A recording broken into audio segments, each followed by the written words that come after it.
So you were in developmental for, I want to say it was about a year and a half before you got called up. Any fun memories you want to share about your time with Deep South or your time in FCW getting the chance to work with the other girls? Um, well, there are many. The first one that I love a themed party.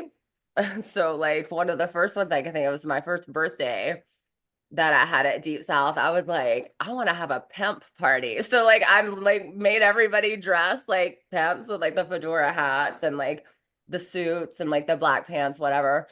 So we started drinking sake bombs at the restaurant and Oleg and I did a crazy shot of so like Prudius and I did a crazy shot of something insane. I don't know. I don't remember exactly what it was at this time.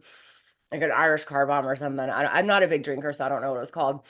And then we're like dancing to like the one bar in like McDonough, Georgia. There was like in one place. It was called Double D's, and we're dropping it low, and my pants split wide open on the dance floor. I was in black pants with like Oh, my pimp goblet and my fedora hat. Listen, I didn't skip a beat.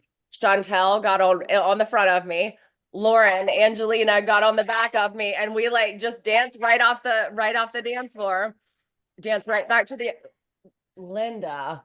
Danced right back to the apartment complex. Didn't skip a beat. I changed clothes really fast and was back at the club oh, within like 20 minutes. So, well, like times like that were like so fun because you're young and carefree and I don't know. We were like sort of like the local celebrities. So like the cops knew us, all the bar people knew us. Like it was really fun. But that was one I can think off the top of my head.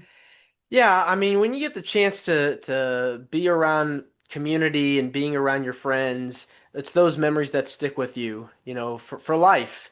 And I'm still really close, Chantel, Lauren, still some Amber, my best friends to this. I've talked to all of them in the last 7 days. Like still my best friends to this day. Like just really, really long relationships. So it was like Yeah, it's been a good fun time. for sure. Now you get called up to WWE. You're set to debut on SmackDown and are about to have a feud with Torrie Wilson. Tell me about getting called up to WWE. I didn't know what I didn't I was told nothing. I knew nothing. I didn't have gear because we weren't doing television. So the last I heard, they were never going to call me up because I looked too much like Torrie Wilson.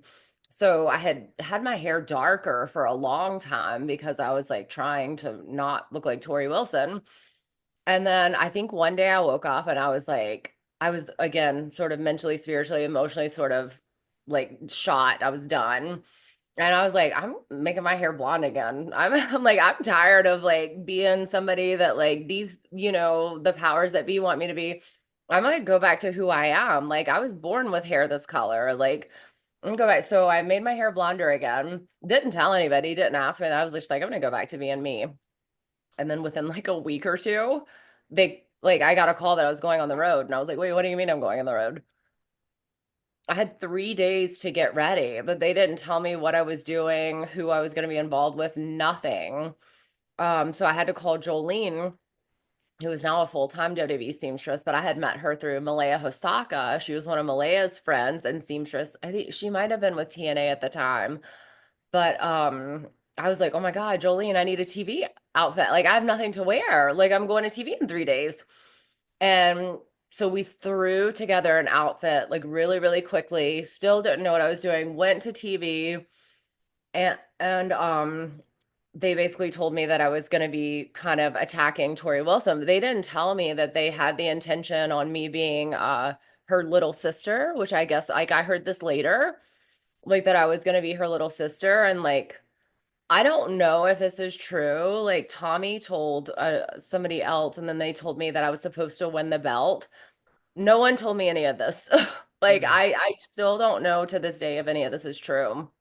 Um, but I was also the first one from developmental to get brought up.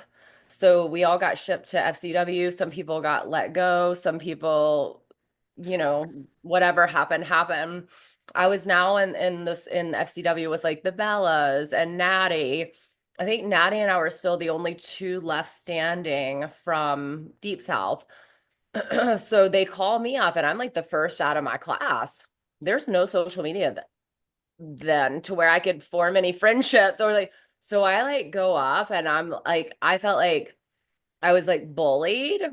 I should have been tougher than like I was.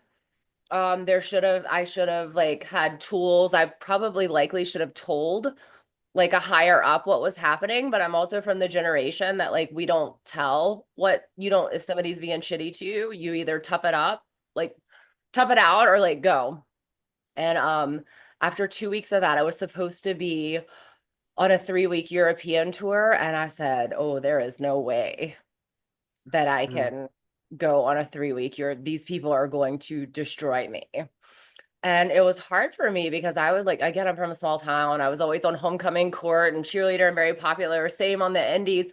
So I didn't realize at the time, like, that people that were, being ugly to me it was just like a jealousy or like, let's get her out of here thing. Cause I was obviously getting pushed into a big storyline that I did not know. I wasn't privy to that information.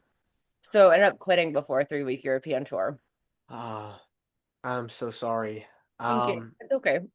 you're welcome. I mean, it's like you're the new kid in school. You're getting to know all these new people, and you encounter these people that are being nasty, and you just don't know how to handle Yeah. situations like that. And I It's was already taking a lot of Xanax at that time to numb everything. Again, we didn't do therapy back then. We didn't do mental health.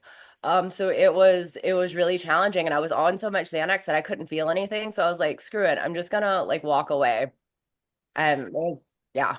it's it's it's it's a struggle, and you Yeah. really have to know in your mind, almost like you were saying earlier, you got to evaluate the situation, what's going to work, what's not going to work,